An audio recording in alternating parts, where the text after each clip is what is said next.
এবার আমি যে ভিডিওটা করছি তার জন্য আমার এখানে এসে বামপন্থীরা আবার হেগে দেবে যে আপনি ভুলভাল ইতিহাস বলছেন। তো আমি সবাইকে চ্যালেঞ্জ করছি, আমি যে ইতিহাসটা বলবো বামপন্থীদের এই স্বাধীনতা সংগ্রামের নিয়ে আপনারা পড়ে দেখে নিন।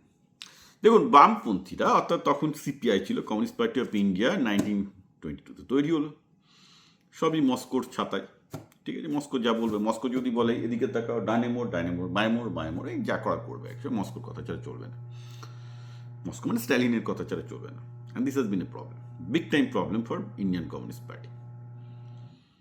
আচ্ছা, এবার আসুন আমরা দেখি কি করেছে ইন্ডিয়ান কমিউনিস্ট পার্টি। তো 1930-তে যখন নেতাজি সুভাষচন্দ্র, যেমন আমাকে আগের দিন একজন বামপন্থী চ্যালেঞ্জ করলো, কী মজা, কী সব মিথ্যা কথা বলছেন, বামপন্থীরা তো নেতাজিকে বিশাল সম্মান করে, বামপন্থীরা কবে নেতাজিকে দেশদ্রোহী বলেছে?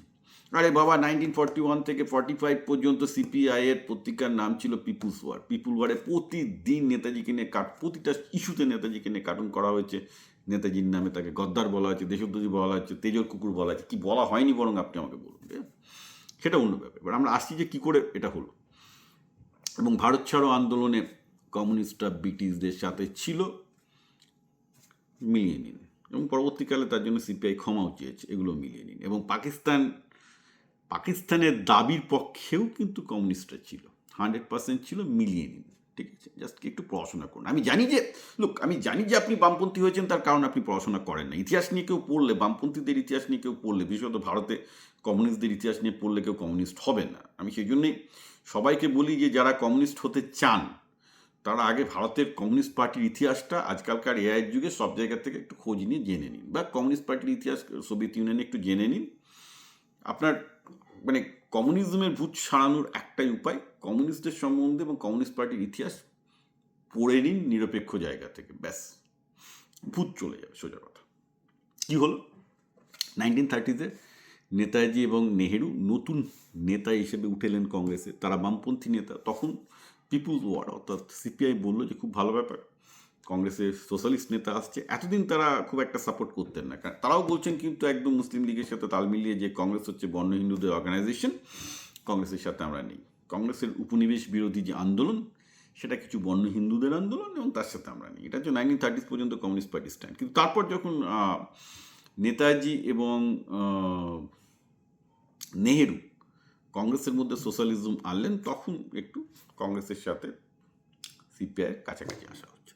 তারা এদের দুজন নেতাকে প্রশংসা করলেন, বলেন না এরা বড়লোকের ছেলে পেলে একটু বুর্জোয়াজি টেন্ডেন্সি আছে, কিন্তু কাজটা ভালো করছে, মানে। কিন্তু এখানে সমস্যা, কংগ্রেসেও রাইট উইং লেফট উইং দুটো আছে। কংগ্রেসের লেফট উইংয়ে নেহেরু এবং নেতাজি, রাইট উইংয়ে রাইট উইং হচ্ছে সর্দার প্যাটেল। এবার কংগ্রেস চালাতেন কিন্তু দেখুন, কংগ্রেসে গান্ধী থাকুক বা নেহেরু থাকুক, কংগ্রেস চালাতেন কিন্তু সর্দার প্যাটেল। এই সত্যিটা আপনাদের জানতে হবে। কেন? কারণ কংগ্রেস চলতো দুটো পয়সা কোত্থেকে আসছে কংগ্রেসের? এক হচ্ছে পশ্চিমের, এখনও বিজেপি পয়সা কোত্থেকে আসছে, গুজরাটি, রাজস্থানী এইসব ব্যবসায়ীদের কাছ থেকে। তখনও তাই, কংগ্রেসের চলতো হচ্ছে ওই পয়সা। আর গুজরাটি রাজস্থানীরা ওদিকেও আছে, বাংলাতেও আছে, ওদের পয়সাতে মোটামুটি তখনও কংগ্রেস চলেছে, এখন বিজেপি চলছে। তো যাক, এই হচ্ছে অবস্থা। অতএব নেহেরু এবং নেতাজি যতই ফটফট করুক না কেন, প্র্যাকটিক্যালি স্পিকিং কংগ্রেসের টাকার ইয়েটা কিন্তু সর্দার প্যাটেলের আছে। তো 1938-এ যখন নেতাজির ইলেকশন হয়, সেই ইলেকশনে জেতানোর পেছনে কিন্তু কমিউনিস্টদের ভূমিকা ছিল। এমন এটা আবার কীরকম হলো? ছিল, কারণ কংগ্রেসে তখন কমিউনিস্ট, মুসলিম লীগ, হিন্দুত্ববাদী সবাই থাকতো। ঠিক আছে, তো বামপন্থী সেকশনটা এবং কমিউনিস্ট পার্টি নেতাজিকে জেতানোর জন্য কিন্তু খেটেছিল। So this is also to be remember, that is 1938। তারপর নেতাজি বেরিয়ে এসে যে দলটা তৈরি করলেন ফরওয়ার্ড ব্লক কংগ্রেস থেকে, সেটাও কিন্তু বামপন্থী পার্টি। 1941 পর্যন্ত কমিউনিস্টরা কিন্তু কংগ্রেসের সাথে বলছে যে কংগ্রেস যে উপনিবেশ বিরোধী যে সংগ্রাম করছে তার সাথে আছে। কিন্তু 41-এ কী হলো? খেলা ঘুরে গেল। কী খেলা ঘুরে গেল? না, জার্মানি সোভিয়েত ইউনিয়ন অ্যাটাক করে বসলো। তাহলে কি হলো?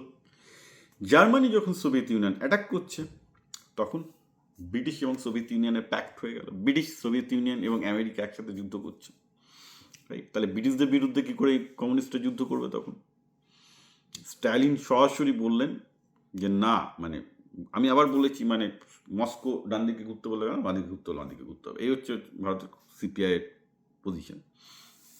সিপিআইকে স্ট্যালিন নির্দেশ দিলেন যে না, তোমাদেরকে এখন ব্রিটিশদের সহযোগিতা করতে হবে, কারণ এই যুদ্ধটা এখন ফ্যাসিজমের বিরুদ্ধে যুদ্ধ। তাতে ইংল্যান্ড, আমেরিকা এবং সোভিয়েত রাশিয়া একদিকে।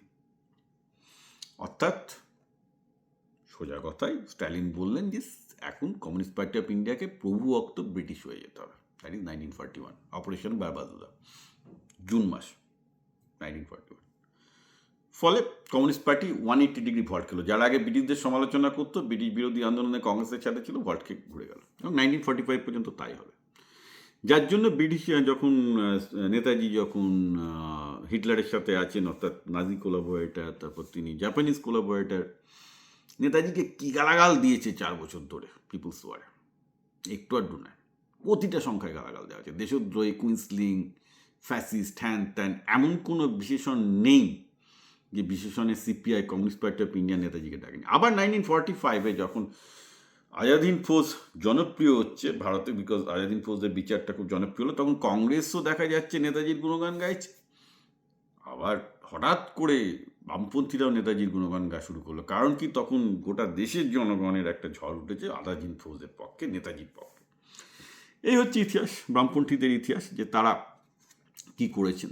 তবে হ্যাঁ, বামপন্থীরাও কংগ্রেসকে যেভাবে দেখতেন, হিন্দুত্ব এবং মুসলিম লীগও কিন্তু সেইভাবে দেখতো। অর্থাৎ তারা মনে করতো যে কংগ্রেস একটা মেজরিটেরিয়ান অর্গানাইজেশন, যেটা বন্ড হিন্দুদের অর্গানাইজেশন। সে ব্যাপারে কিন্তু মুসলিম লীগ এবং কমিউনিস্টটা একই ব্যাপার। যার জন্য যখন পাকিস্তানের দাবি ওঠে, তখন কমিউনিস্ট পার্টি বলেছে আমরা পাকিস্তানের সাথে।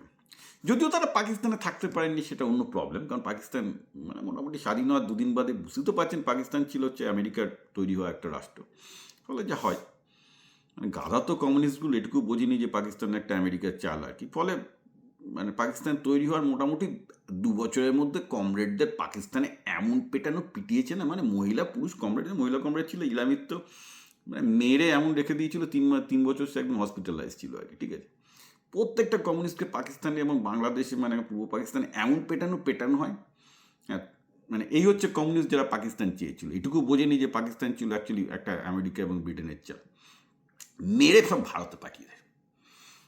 যত হিন্দু কমরেড ছিল বাংলাদেশে, ব্যাপক রেটে বাংলাদেশে অর্থাৎ পূর্ব পাকিস্তানে মারে পুলিশে, মেরে তারপর তো সব রাতের বেলায় সব লুকিয়ে এখানে পালিয়ে আবার সব পশ্চিমবঙ্গে ঢুকেছে। এরাই হচ্ছে আপনার আজকে সিপিএম আর কি, তারাই এসব করেছে আর কি। আপনাদের এগুলো বুঝতে হবে যে কোথায় কী হয়েছে আর কি। তবে পাকিস্তানের দিকে যারা কমরেডরা ছিল, তাদেরকে একদম 1954-এ মানে পাকিস্তানে তো কমিউনিস্ট পার্টির উপর সাংঘাতিক অত্যাচার হয়, প্রচণ্ড মারা। এখনও যদিও কমিউনিস্ট পার্টি অফ বাংলাদেশ আছে, সিপিবি আছে, কমিউনিস্ট পার্টি অফ বাংলাদেশ আছে, কিন্তু হিন্দু কমরেড যারা ছিল তারা থাকতে পারেনি, তাদেরকে মেরে পিটিয়ে দিয়েছে, তারা সব ভারতে চলে এসেছে। কিছু মুসলমান কমরেড রয়ে গেছে, তারা যাবে কোথাও, তারা পাকিস্তানে রয়ে গেছে। এটা হচ্ছে আসল হিস্ট্রি।